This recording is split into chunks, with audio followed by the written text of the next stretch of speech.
Hai teman-teman semuanya, kali ini kita akan membahas khusus pertanyaan yang pernah ditanyakan terkait penyakit tentang sulcata speed. Untuk bahasannya apakah itu? Simak video ini sampai selesai.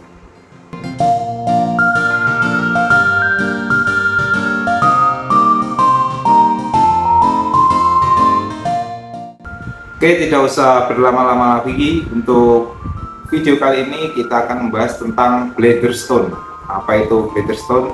Jadi secara umum bladder stone itu adalah batu kandung kemih atau disebut juga bladder calculi, di mana ini merupakan batu yang terbentuk dari endapan atau akumulasi mineral yang berada di dalam kandung kemih atau di dalam tubuh makhluk hidup.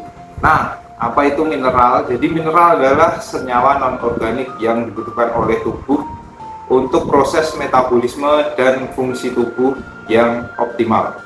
Jadi beberapa jenis mineral itu seperti zat besi, fosfor, natrium, dan fluorida itu merupakan zat-zat yang dibutuhkan oleh tubuh dalam menjalankan kegiatan sehari-hari.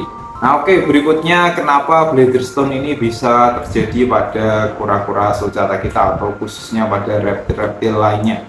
Nah yang pertama dari makanan, di mana makanan sulcata sebagian besar adalah sayur. Nah seperti kita ketahui sayur sangat banyak mengandung mineral dari dalam bumi, di mana saat ini mayoritas sayur ditanam menggunakan tanah yang tentunya itu mengandung banyak mineral yang terserap oleh sayur dan menjadi kandungan sayur itu sendiri.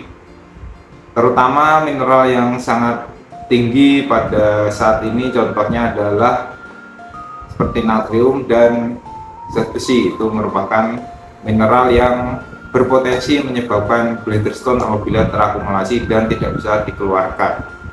Kemudian yang kedua, dehidrasi atau kekurangan cairan, di mana cairan ini tentunya sangat bermanfaat dalam metabolisme atau pencernaan pada sulcata atau kura-kura darat.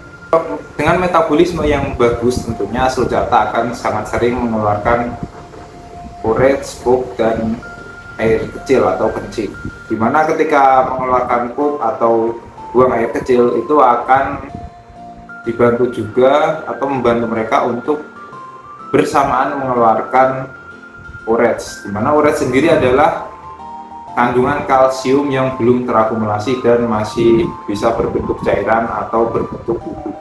Ketiga, metabolisme yang kurang optimal, di mana kita tahu sulcata sendiri adalah seekor atau binatang yang tergolong jenis reptil, di mana dia sangat suka bersembunyi di tempat-tempat yang gelap atau masuk ke dalam lubang atau gua-gua. Nah, dimana ketika masuk ke situ otomatis cahaya matahari atau panas yang dia dapat itu berkurang. Nah, dimana berkurangnya panas tersebut menyebabkan menurunnya atau terlambatnya metabolisme yang ada pada tubuh sulcata, dimana semakin melambatnya metabolisme ini akan mempercepat penumpukan mineral yang ada dalam tubuh sulcata dan itu akan terakumulasi sehingga menyebabkan bladder stone. Kemudian yang ketiga, pencernaan tidak sempurna dan tidak ada buangan khusus untuk bladder stone. Seperti jika di dalam manusia kita ada proses kencing, di mana kencing ini salurannya berbeda dengan saluran pencernaan dan pembuangan dari usus besar. Pada manusia atau reptil sendiri, untuk kencing itu biasanya diikuti dengan pembuangan mineral dari dalam tubuh, terutama dari fungsi pemfilteran atau penyaringan pada ginjal, kemudian dibuang lewat kencing. Tetapi di kura-kura sulcata sendiri, untuk saluran pembuangan dan kencing itu jadi satu. Nah, itu berpotensi menyebabkan kurang optimalnya proses pembuangan yang ada pada tubuh sulcata, sehingga kita sebagai kiper-kiper bola atau kiper-kiper yang sudah tingkat lanjut harus memperhatikan hal tersebut supaya pembuangan sulcata bisa terjadi secara kontinu dan teratur setiap harinya atau bahkan setiap minggu bisa mengeluarkan banyak uretes, di mana itu belum menjadi bladder stone yang sangat keras. Kemudian yang kelima ada pemberian pakan. Nah, di mana pemberian pakan ini sangat berpengaruh penting terhadap terbentuknya bladder stone yang ada di dalam tubuh sulcata. Sebelum adanya indikasi bladder stone, mungkin ada indikasi lain, yaitu seperti piramiding. Di mana piramiding sendiri itu adalah terkumpulnya atau banyaknya protein yang ada pada tubuh sulcata sehingga menyebabkan cangkangnya berkembang terlalu cepat. Nah, selain itu, pakan yang monoton seperti sayuran yang diberikan secara terus-menerus akan memberikan penumpukan protein yang sangat cepat sehingga bladder stone bisa terbentuk secara cepat. Kemudian, apakah tanda-tanda yang diterima atau yang ditunjukkan oleh kura-kura yang terkena bladder stone? Yang pertama, tentu saja kura-kura akan menjadi lemas karena itu merupakan penyakit. Yang kedua, nafsu makan mulai turun karena memang itu akan menyebabkan penumpukan di dalam tubuh sulcata dan itu bisa menyebabkan penyumbatan di dalam saluran pembuangan. Ketiga, sulit untuk buang air besar maupun kecil. Nah, tentunya bladder stone yang sudah menggumpal dan menjadi batu itu bisa masuk ke saluran pembuangan dan menutupi jalur pembuangan dari sulcata itu sendiri. Yang keempat, berjalan pincang atau kaki terlihat lebih pincang dari biasanya. Hal ini akibat adanya tekanan mekanis dari batu kandung kemih yang diderita oleh sulcata itu sendiri. Nah, tentunya yang keempat atau yang terakhir tadi itu tanda-tanda yang terlihat apabila bladder stone sudah sangat parah dan sulcata tersebut sudah kesulitan untuk mengeluarkan batu atau uret yang terkandung di dalam tubuhnya. Kemudian untuk solusi apa yang bisa saya berikan dalam membantu teman-teman semua? Yang pertama, perhatikan variasi makanan, utamakan buah, sayur, dan pelet.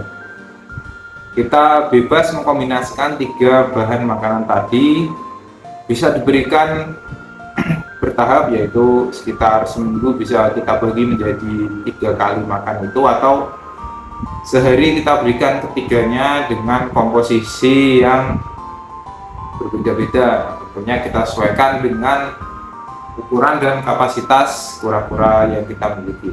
Yang ketiga, tidak lupa lampu dan wajib menjemur kura-kura karena memang sulcata ini habitatnya adalah di gurun dan panas. Jadi apabila kita meliharanya dengan cara indoor itu memerlukan lampu UVA UVB dan memerlukan treatment khusus di mana kita harus menjemur setiap pagi hari di bawah jam 11. Kemudian yang ketiga, pastikan rendam dengan menggunakan air hangat.